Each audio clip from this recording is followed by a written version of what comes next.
Worst.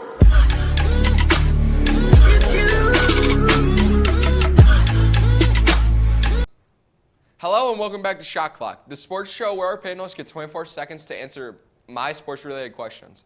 I'm your host, Brad Altersdorf, and along with me today is KJ Whitman and Jonah Suit. And today we'll be discussing the LA Lakers, MSU versus U of M basketball, the Detroit Lions, and Antonio Brown. So let's hop right into it. To start us off, the LA Lakers have had a terrible season with a record of 30-36. Over the years, the season's records keep on trending downwards, and they haven't made the playoffs since 2013, which of course is a 6-year drought. So what do you guys believe the Lakers are doing wrong that their record keeps on trending downwards? I mean, they do have LeBron James, so what are they doing wrong?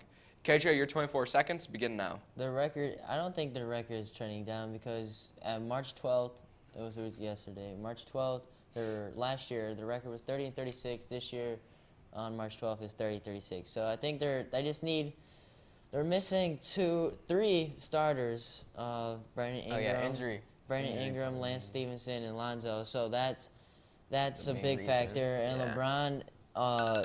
LeBron missed half the season, so that wasn't good. So they couldn't get a lot more games to get used with each other. So I think next year they'll come out hot, especially with another pickup in free agency. Okay, They need an all-star. Now, John, we're going to hop over to you. What do you believe that the Lakers have been doing wrong since the record keeps on trending downwards? Your 24 seconds, begin now. All right, I just feel like what KJ said, the injuries, I didn't really think about that till now, which is like that's definitely a big reason on why they won't be doing as well. And also, I feel like LeBron just can't do it by himself anymore. Like he's getting to that age where it's just he needs help, and which is they might get this offseason. So let's hope they get like Anthony Davis and Kyrie or something, because that's the only way the Lakers are gonna make it to the finals as soon or whatever. He needs help. LeBron needs help bad. Well, Okay. Lonzo would help him, but he's on the injured reserve right now. Yeah. Okay, now we're going to hop over to basketball. The MSU U of M basketball game is one of the most anticipated games of the year. And on Saturday evening, the teams faced off against each other. At the end of the game, Michigan State ended up taking the dub with the final score of 75-63. So what did you guys see that you liked between these two teams? KJ Whitman, your 24 seconds, begin now. I like the battle that they had. Yeah, MSU, I didn't want MSU to win. They came out on top. But MSU is good this year. They got Cassius Winston, who's taken over that team. And I was watching the game, and in the start of the second half, Cassius Winston, out on timeout, said, "We're going to take this lead and never look back." Right there, like, proved to me that he's a great leader, and that's why they're being so, like, successful right now, is because he's taken over and he's bringing that team to wins. And Michigan, yeah, they had a couple mistakes. So we're going to fix that going to the March Madness tournament, and we're going to show out. Okay, now, Jonah, we're going to hop over to you. When you were watching the game, was there anything you saw that you really liked, or was there anything bad? Your 24 seconds, begin now.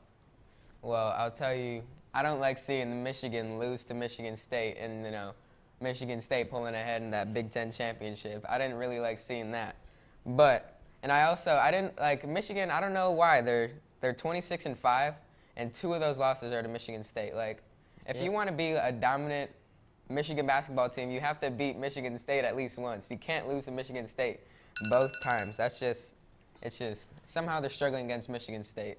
That is true. I think just it's such a big game that they get really nervous. Yeah, it's the competition. Now we're going to hop over to NFL. The Detroit Lions, who are quite arguably the worst ever franchise in all of sports history, have just acquired a new star wide receiver. The Detroit Lions acquired Danny Amendola. Now, do you guys believe that Detroit Lions could enhance last year's 6-10 record to any better of a record with this pickup? KJ, your 24 seconds, begin now. I mean, it's not just Danny Amendola. I mean, you got your O-line's coming back healthy this year because we had 2 starting guard and tackle out last year, the whole season. And then we have Trey Flowers coming in, Amendola, and we have 2 cornerbacks, too, that go with Darius Slay. I think our defense is going to be locked down. Like, we're actually going to do really good on defense. Our offense is going to be better. Our offensive line is back, so we don't have backups playing this year. Matthew Stafford's going to get more protections to make those throws to Marvin Jones and Galladay and Amendola. So I think we're going to do really well. I think we're going to make the playoffs this year. Okay, now, John, we're going to hop over to you. Do you believe that the Lions will have a better record this year with their new pickup of Danny Amendola? Your 24 seconds begin now. I mean, at this point, I'm just kind of hoping for instead of 6-10, maybe like 7-9, 8-8. Like it's definitely going to be a process with the Lions. We've known that for like 20 years now, so it's definitely going to be like maybe one a season. Like we just really need to start making a push because, like KJ said, yeah, all our players coming back, but it's football. Of course, some of them are going to get injured again, especially if they're already injured. You know, you're more likely to get injured again. So you just got to keep building on top of the foundation you're laying down. Yep. Okay, now we're going to stay over in the NFL. So far this season, Antonio Brown has been the biggest pickup by any team.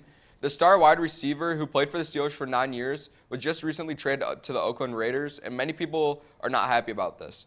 So do you guys believe that this was a good pickup for the Raiders or not? KJ, your 24 seconds begin now. Of course, for the Raiders, is a good pickup. I mean, they just picked up an all-star and he's top 3 in the league right now for wide receivers.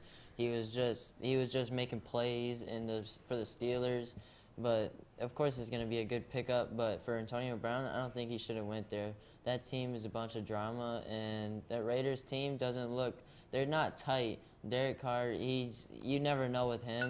And then Marshawn Lynch, he just causes so much drama.